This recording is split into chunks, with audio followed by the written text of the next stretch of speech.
श्री शिवाय नमस्तुभयम। हर हर महादेव। स्वागत है आपका हमारे चैनल गुरु भक्ति 2.0 पर। दोस्तों, आप लोग जानते हैं कि 18 जून 2024 को है निर्जला एकादशी का व्रत। और दोस्तों, हम आपको बता दें कि निर्जला एकादशी साल की सबसे बड़ी एकादश में से एक एकादशी होती है और इस एकादशी का व्रत रखने वाले व्यक्ति को साल की सभी एकादश का फल मिल जाता है। और दोस्तों, इस एकादशी का इतना बड़ा महत्व होता है कि इस एकादशी के व्रत को करने से आपको साल में सभी जो व्रत पड़ते हैं उन व्रतों का भी कुछ ना कुछ फल जरूर मिल जाता है। इसलिए दोस्तों, इस व्रत की महत्वता बहुत बड़ी होती है। निर्जला एकादशी का महत्व भी यहाँ पर बहुत ही बड़ा होता है। पर दोस्तों, क्या आप लोग जानते हैं कि निर्जला एकादशी में हम पानी पी सकते हैं या नहीं पी सकते? और अगर पी सकते हैं तो कब से कब तक पी सकते हैं? और कोई ऐसा रास्ता नहीं है जिससे कि हमें निर्जला एकादशी के दिन प्यास ना लगे, और कोई ऐसा तरीका नहीं है जिससे कि हम अपना निर्जला एकादशी का व्रत बहुत अच्छे से कर सके। तो दोस्तों हैं, और दोस्तों, जो सबसे बड़ा प्रश्न है निर्जला एकादशी को लेकर वो ये है कि भाई निर्जला एकादशी आखिर इस दिन मतलब इस बार कब पड़ रही है? तो भाई इसका भी जवाब आपको इस वीडियो में अच्छे से मिल जाएगा। इस वीडियो को देखने के बाद आपको निर्जला एकादशी से जुड़ा हुआ कोई भी और वीडियो देखने की जरूरत बिल्कुल भी नहीं पड़ेगी, क्योंकि इस वीडियो में हम आप लोगों को निर्जला एकादश से जुड़े हुए सारे प्रश्नों के जवाब हम आपको दे देंगे। ठीक है, तो सबसे पहले चीज दोस्तों, हम लोग ये जान लेते हैं कि निर्जला एकादशी एक ऐसी एकादशी जो कि सबसे बड़ी एकादशों में से एक होती है। भाई, इस निर्जला एकादशी का व्रत हमें करना किस दिन है? इस बार निर्जला एकादशी कब पड़ रही है? क्योंकि दोस्तों, इस बार भी बहुत बड़ा भ्रम लोगों के बीच में फैल गया है कि भाई निर्जला एकादशी इस दिन है या निर्जला एकादशी इस दिन है। देखो, वैसे कैलेंडर के हिसाब से देखा जाए तो भाई निर्जला एकादशी का जो दिन है वो 17 जून 2024 के दिन यहाँ पर पड़ रहा है, जिस दिन सोमवार पड़ रहा है। पर दोस्तों, और जो बड़े बड़े गुरुजन कह रहे हैं भाई, उनके मानने से क्या हो रहा है कि भाई वो लोग कह रहे हैं कि भाई इस बार की जो निर्जला एकादशी है वह 18 जून 2024 के दिन पड़ रही है, क्योंकि 18 जून 2024 के दिन ही इस निर्जला एकादशी का व्रत रखना सही माना जाएगा। हालांकि कैलेंडर में 17 जून 2024 के दिन की निर्जला एकादशी बताई गई है, पर दोस्तों 18 जून 2024 के दिन निर्जला एकादशी का व्रत रखना सही माना जाएगा। इसलिए जो निर्जला एकादशी का व्रत है वह 18 जून 2024 के दिन है। ठीक है, ये बात आप लोग समझ गए। अब दोस्तों, जो अगली बातें निकल कर आती है वो ये आती है कि भाई जो निर्जला एकादशी का व्रत होता है इसे आखिर कौन कौन कर सकता है, इसे कौन नहीं कर सकता है? तो देखो, हम आप लोगों को यहाँ पर बता दें कि निर्जला एकादशी का व्रत कोई भी कर सकता है। जिसको भाई साल की पूरी एकादशी को अगर फल चाहिए तो भाई वह निर्जला एकादशी का व्रत जरूर कर सकता है, क्योंकि भाई निर्जला एकादशी का व्रत एक ऐसा व्रत है जो भी व्यक्ति कर लेता है पूरे विधि और विधान से, भाई उसको पूरे साल की एकादशी के व्रत का फल मिल जाता है। क्योंकि दोस्तों, निर्जला एकादशी का व्रत होता थोड़ा कठिन है, पर इसका जो फल है वो बहुत ही बड़ा और बहुत ही विशेष होकर मिलता है। ठीक है, उसके बाद में दोस्तों जो सबसे बड़ी बात आती है कि भाई निर्जला एकादशी में क्या हम पानी पी सकते हैं, क्या हम जल पी सकते हैं? तो दोस्तों, इसका जवाब है नहीं, क्योंकि आप लोग निर्जला एकादशी के नाम में ही ये बात तो समझ रहे होंगे कि भाई निर्जला एकादशी के व्रत में नाम में ही आ रहा है निर्जला, मतलब बिना पानी का ये व्रत है, बिना पानी की एकादशी है ये। तो भाई इस व्रत को आप लोगों को बिना पानी पिए ही रखना पड़ेगा। पर दोस्तों, आप लोग ऐसी कुछ कोशिश जरूर कर सकते हैं जिससे कि आप लोगों को प्यास ना लगे और आपका निर्जला एकादशी का जो व्रत है वो पूरा हो सके। पर दोस्तों, ऐसी बात नहीं है कि आप पानी पी ही नहीं सकते, आप पानी पी सकते हो, पर एक समय अनुसार आप लोग पानी पी सकते हो। तो दोस्तों, हम आप लोगों को यहाँ पर बता दें कि निर्जला एकादशी का अगर कोई विधि विधान से पूजन करना चाहता है या व्रत खाना चाहता है तो उसे 24 घंटे तक निर्जला रहना पड़ेगा। मतलब 24 घंटे तक एक अच्छा और कठिन व्रत यहाँ पर रखना पड़ेगा, जिसके बाद उसको साल की सभी 26 एकादशियों का जो फल है वो मिल जाएगा। ठीक है, पर दोस्तों उसके लिए आपको कुछ कुछ बातों का ध्यान यहाँ पर रखना पड़ेगा कि निर्जला एकादशी का व्रत जैसे 18 जून को है, तो भाई 18 जून के दिन ही रात्रि में जो सुबह हो चुकी होगी उस समय 3 बजे से लेकर 4:30 बजे के बीच में आप लोग पानी पी सकते हो। मतलब जिस दिन एकादशी का व्रत हो उसी दिन सुबह सुबह रात्रि में रात भी होगी और सुबह भी होगी। उस समय तो भाई ब्रह्म मुहूर्त होगा। उस समय तो भाई उसी दिन आप लोगों को सुबह सुबह 3 बजे से लेकर 4:30 के बीच में जितना पानी पीना है, जितना जल पीना है आप लोग पी लीजिए। जो निर्जला एकादशी का व्रत रखने वाला है वो भी 24 घंटे के लिए, वो भी पूरे विधि विधान से, तो भाई उसके लिए तो यह बात बहुत ज़्यादा ज़रूरी है कि उसको उस समय जितना पानी पीना है, जितना जल पीना है वह अच्छे से पी सकता है। कोई भी रोकथाम नहीं है। पर 4-10 बजे के बाद आप लोगों को जल नहीं पीना है, क्योंकि उसके बाद फिर सुबह हो जाएगी, ब्रह्म मुहूर्त लग जाएगा और आपका व्रत भी शुरू हो जाएगा। ठीक है, तो 3 से 4-10 बजे के बीच में आप लोग जल पी लेना और इसके बाद फिर आप अपना व्रत करना शुरू करना। ठीक है।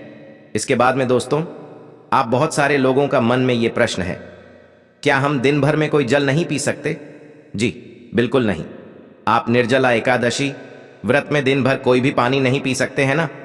पर दोस्तों, बहुत सारे लोग ये भी कहेंगे कि भाई अगर हमसे बिल्कुल नहीं रखा जा रहा है और हमें पानी पीना ही पीना है, तो भाई देखो यहाँ पर एक बात निकल कर आती है कि जिन लोगों को सिर्फ और सिर्फ एक ही एकादशी का फल चाहिए, वो एक काम कर सकते हैं कि भाई वह सूर्यास्त की 24 मिनट बाद अपना पानी पी सकते हैं। ठीक है, मतलब सूर्यास्त हो जाए उसके बाद वह अपना जल ग्रहण कर सकते हैं। वो भी कब कर सकते हैं? जब उन्हें सिर्फ और सिर्फ एक ही एकादशी का फल चाहिए, जब वह जल ग्रहण कर सकते हैं। देखो, एक एकादशी का व्रत फल चाहिए तो भाई आप लोग एक तो सूर्य उदय के पहले जल ग्रहण कर सकते हो, एक सूर्य अस्त के बाद जल ग्रहण कर सकते हो। ठीक है, सूर्यास्त के पहले, मतलब जब सूर्य उग रहा होगा उससे पहले करोगे तो उसमें कोई दिक्कत वाली बात नहीं है। पर अगर सूर्यास्त के बाद आपने जल ग्रहण किया तो सिर्फ और सिर्फ आपको एक एकादशी का यहां पर फल देखने के लिए मिलेगा। ठीक है। उसके बाद में दोस्तों जो अगली बात आती है, इस एकादशी व्रत में क्या हमें फलाहार करना चाहिए, फल खाना चाहिए या नहीं खाना चाहिए?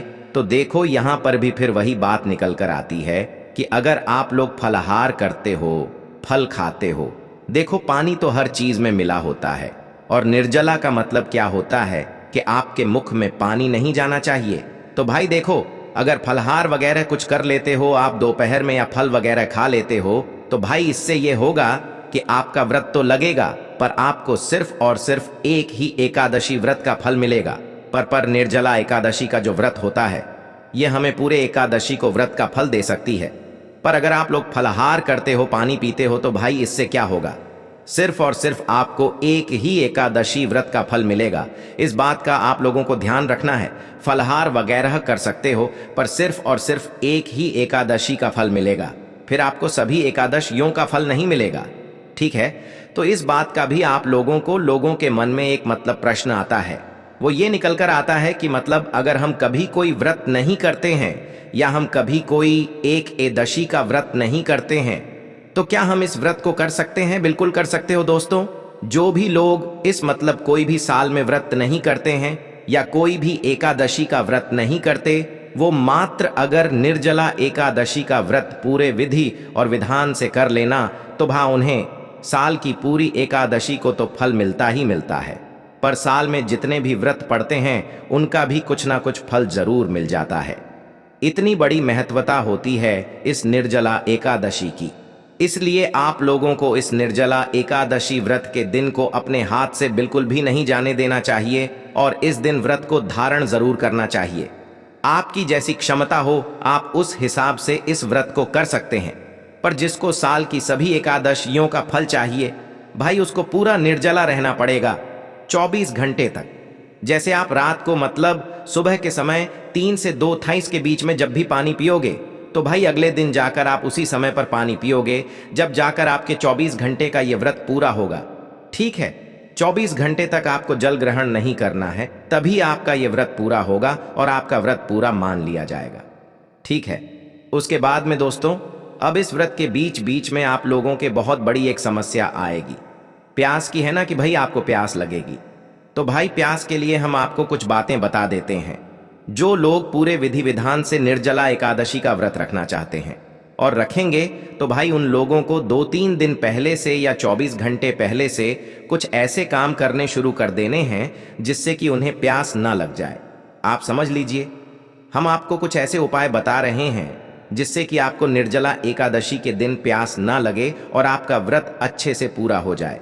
तो सबसे पहली चीज दोस्तों, आप लोगों को 24 घंटे पहले से या 2-3 दिन पहले से क्या कर लेना है कि भाई निर्जला एकादशी के पहले से आप लोगों को जो है यहाँ पर क्या छोड़ देना है, 3 चीजें छोड़ देना है, जिसमें से सबसे है ना, जो आप नमक खाते हो ना भाई, उसको बिल्कुल कम कर देना। 24 घंटे पहले तो भाई खाना ही बंद कर देना, क्योंकि जितना नमक खाओगे उतने ज्यादा आपको फिर निर्जला एकादशी व्रत के दिन प्यास लगेगी। तो भाई नमक कम से कम कर देना है ना, खाना छोड़ देना 24 घंटे पहले से। उसके बाद में रिफाइंड तेल जो होता है ना, इससे भी बहुत प्यास लगती है, तो भाई तेल भी थोड़ा कम कर देना, 24 घंटे पहले से खाना बंद कर देना इसे, है ना। तीसरी चीज है दोस्तों, आलू को भी आप लोग खाना बंद कर देना। अगर आप लोग पूर्ण रूप से विधि विधान से व्रत रखना चाहते हो, क्योंकि आलू कोने से भी यहां पर हमें प्यास लगती है ना। तो भाई इस बात का आप लोगों को ध्यान रखना है कि ये तीनों चीजों अगर आप लोग 24 घंटे पहले से छोड़ दोगे तो आपकी प्यास में आपको बहुत आराम मिलेगा, आपको ज्यादा प्यास नहीं लगेगी और आप अपना व्रत जो है अच्छे से यहां पर कर पाओगे, ठीक है। उसके बाद में दोस्तों, अगर आप चाहते हो कि आपका व्रत अच्छे से और आपको ज्यादा प्यास ना लगे, तो भाई आपको अपने घर से बाहर नहीं निकलना है। निर्जला एकादशी व्रत के दिन आपको अपने घर से बाहर नहीं निकलना है, ताकि क्योंकि अगर आप घर से बाहर निकलोगे तो आपका मुंह सकेगा और फिर आपको प्यास या पानी पीने का मन करेगा, ठीक है। इसी के साथ में दोस्तों, अगर आपको मतलब आपका गला ना सूखे, आपको प्यास ना लगे, तो इसके लिए आप अपने सर पर एक सूत कपड़ा बांध सकते हो। इससे आपको जो है ज्यादा प्यास नहीं लगेगी और आपका व्रत अच्छे से होगा, आपको आराम मिलेगा, ठीक है। उसके बाद में दोस्तों, अगर आपको ऐसा लगता है आपके व्रत में आप पूरे विधि विधान से व्रत कर रहे हो, 24 घंटे के लिए आप निर्जला एकादशी का व्रत रखे हुए हो और आपको ऐसा लग रहा है कि भाई नहीं, अब तो गलत चटक रहा है, कुछ ना कुछ ऐसे मन में बहुत बेचैनी सी हो रही है, तो भाई उस समय पर एक तरीका है, जिस तरीके को अगर आप लोग कर लेते हो तो भाई आपका व्रत खंडित नहीं होगा, आपका व्रत पूरा जरूर होगा और आपको व्रत का फल भी जरूर मिलेगा, ठीक है। तो इस समय पर आपको करना है, अपने ही घर के मंदिर में जाना है, शुद्ध जल लेकर जाना है और बैठ जाना है।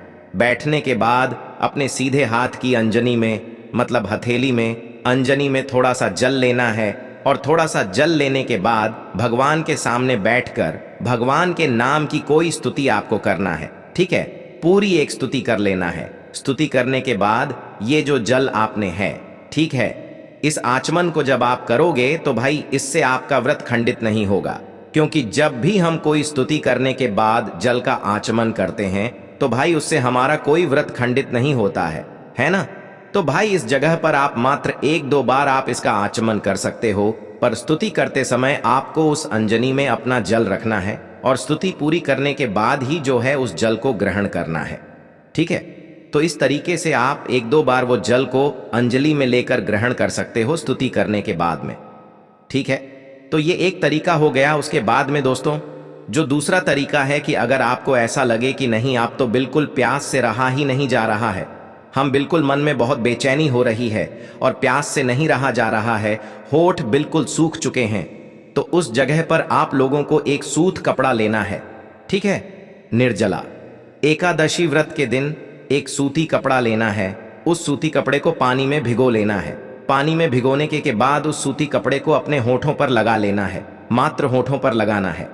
आपका जल आपके मुख के अंदर नहीं जाना चाहिए, ठीक है।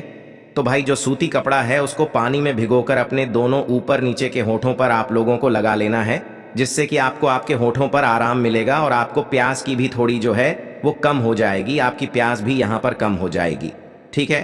तो इस बात का आप लोगों को ध्यान रखना है। अब दोस्तों, जिन लोगों का बीपी शुगर वगैरह बढ़ा रहता है, जिनको बीपी शुगर की बहुत दिक्कत रहती है और वो लोग भी इस व्रत को करना चाहते हैं, तो भाई वो जब सुबह के समय पानी की पिए, जब व्रत शुरू करने से पहले पानी पिए, तो उसके अंदर नींबू की 1-2 बूंद आप लोग मिलाकर पी लेना, जिससे कि आपका जो ब्लड प्रेशर है, जो भी बीपी शुगर की मतलब बीमारी है, उसमें आपको थोड़ा आराम मिलता रहेगा, क्योंकि अगर आप लोग भूखे रहेंगे तो आपको उसमें दिक्कत हो सकती है। इसीलिए जल में 2-3 बूंद पानी, मतलब वो जो नींबू होता है, उसकी मिलाकर जो है आप लोग पी लेना, इससे आपको आराम मिलेगा, पूरे दिन के लिए। आप लोग बीपी शुगर आपका कंट्रोल रहेगा। उसके बाद में दोस्तों, अगर आप लोग शाम के समय व्रत खोल रहे हो, मतलब व्रत नहीं खोल रहे हो, पानी पी रहे हो, है ना, निर्जला एकादशी व्रत के दिन, तो भाई सूर्यास्त के 24 मिनट बाद ही आप लोग अपना पानी पीना है ना। और पानी के अंदर तुलसी पत्र डालकर पीना। खुद पानी पीने से पहले भगवान को थोड़ा सा पानी पिलाना, फिर उसके बाद में आप लोग पानी पीना है ना। इससे आपको सिर्फ एक एकादशी का व्रत का फल मिलेगा। और अगर आप लोगों ने मतलब पूरी एकादशी विधि विधान से इसका पूरा व्रत कर लिया और जो हमने आपको तरीके बताए उस तरीके से भी अगर आप लोगों ने अपना निर्जला एकादशी का व्रत पूरा कर लिया 24 घंटे के लिए, तो भाई आपको साल की सभी एकादशियों का व्रत का फल मिल जाएगा। इस एकादशी का बहुत ही बड़ा और विशेष महत्व होता है। तो हमने आपको ये सारे तरीके बता दिए हैं जिन तरीकों से आप लोग अपना निर्जला एकादशी का व्रत पूरा और सफल कर सकते हो, है ना भाई। अब आपके ऊपर है कि भाई आप कैसे तरीके से मतलब इस पूरे निर्जला एकादशी का व्रत कर रहे हो। आपकी जितनी क्षमता हो वह आप उस तरीके से निर्जला एकादशी का व्रत करना। बाकी इस व्रत का जो फल है वो हमें बहुत ही जल्दी और बहुत मतलब बड़ा होकर मिलता है। ठीक है, साल की सभी एकादशी का फल बहुत ही बड़ा होता है। और दोस्तों, जो लोग पहले से एकादशी का व्रत करते आ रहे हैं ना, हर एकादशी का व्रत करते हैं, और वो लोग निर्जला एकादशी का अगर व्रत करें तो भाई उन्हें साल की सभी एकादशी का व्रत का जो फल है वो एकदम से मिल जाता है, एकदम से मिल जाता है। इतना बड़ा महत्व होता है इस व्रत का। तो दोस्तों, इस तरीके से आपको पूरा निर्जला एकादशी का व्रत रखना है। आप अपने अनुसार व्रत को चुन सकते हैं कि आपको दिन भर पानी पीना है या नहीं पीना है। आपकी जितनी क्षमता हो आप उस हिसाब से व्रत रख सकते हैं और निर्जल एकादशी व्रत का फल ले सकते हैं। हमने आपको सारी बातें बता दी हैं, पर जब भी आपके मन में कोई भी प्रश्न है तो उसे आप हमसे कमेंट करके पूछ सकते हैं। ओम नमः शिवाय। जय भले आबा। श्री शिवाय नमस्तु भयम।